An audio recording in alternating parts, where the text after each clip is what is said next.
Quick discussion time. So one of the big subjects I've been seeing on the timeline is about subscription services. And what I want to know from you today is, how do you feel about it when it comes to subscription services on video games? Things like Game Pass, PlayStation Plus, and Ubisoft Plus, EA Plus, all of that stuff.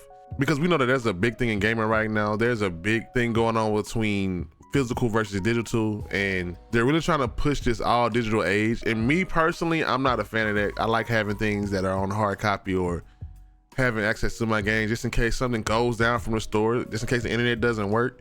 We've seen it before. We've seen games get taken down, but that leads to some things that have been said. And let's start with what Ubisoft said. A Ubisoft executive, and I think this was an Assassin's Creed developer, who said that gamers need to get comfortable not owning their games for subscriptions to take off. He says, I don't have a crystal ball, but when you look at the different subscription services that are out there, we've had a rapid expansion over the last couple of years, but it's still relatively small compared to other models. We're seeing expansion on consoles as the likes of PlayStation and Xbox bring new people in. On PC, from a Ubisoft standpoint, it's already been great, but we're looking to reach out more on PC, so we see opportunity there. One of the things we saw is that gamers are used to, a little bit like DVD, having and owning their games. That's the consumer shift that needs to happen. They got comfortable owning their CD collection and DVD collection. That's a transformation that's been a bit slower to happen in games. As gamers grow comfortable in the aspects, you don't lose your progress. If you resume your game at another time, your progress file is still there.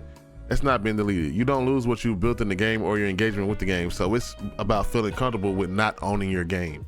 And when you see the whole thing, you kind of see what he's saying. Because, you know, on Twitter, we get mad at headlines. We don't get mad at the actual full article. But I do understand why people are upset, because when you read that, it's kind of annoying. But also, I'm not with not owning my game. That's why I do like subscription service to an extent, but I do feel like sometimes they're a waste. And when I say a waste, I know me personally, I play a lot of games. But most of the games I played last year were the ones I either bought, were sponsored for, and I have Game Pass and I have PlayStation Plus. And a lot of the games I played more was because I bought them. And it's not because I bought it, I need to play it. It's just quality things. Like, I play a lot of Nintendo games.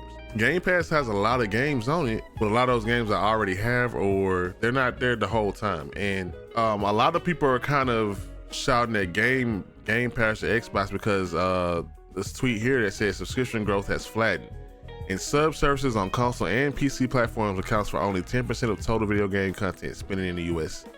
I get that some people want to protect their preferred model, but the idea that subs will become dominant is unsupported by data. One thing I always notice about some games is that when they look at the trophy data and see how many people actually played the game, it's one I've been seeing a lot of lately about Hi-Fi Rush, a critically acclaimed game, a great game, and only 49% of the people actually beat the first boss. Where is that game mostly? On Game Pass. Now, it is also on Steam, so it probably don't count for those numbers, but who's really using Game Pass to its full extent? It's a couple of people, but the numbers usually say that everybody doesn't have Game Pass. You would be surprised how many Xbox users don't have Game Pass. And yes, it's a W to have all of these games, but what time do you have to play those games? A lot of people have subscription services and end up not using them to their full extent. And yeah, it is pretty cool to be able to try a game out to see if you're gonna like it. But it feels like a lot of people over time are just trying games out.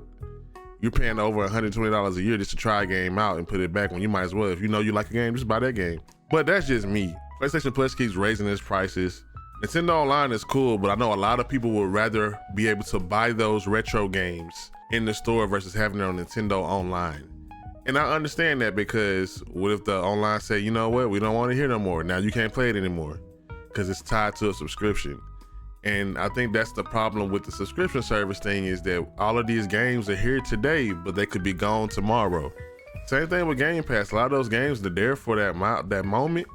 They get that boost, and they're gone after a year or two because the contract is up or something. So you never know. Same with PlayStation. So this is my question to y'all. Do y'all like subscription services? And which one is your favorite? Which one you don't like? And would you rather have your games on physical or digital? Let me know in the comment section. Me personally, I'm a mix of both.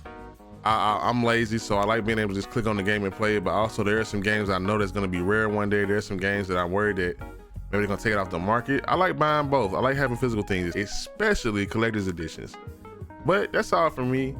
Y'all make sure to like and subscribe if y'all enjoy the content. Just let me know your opinion in the comment section. Y'all have a good one, and Bye.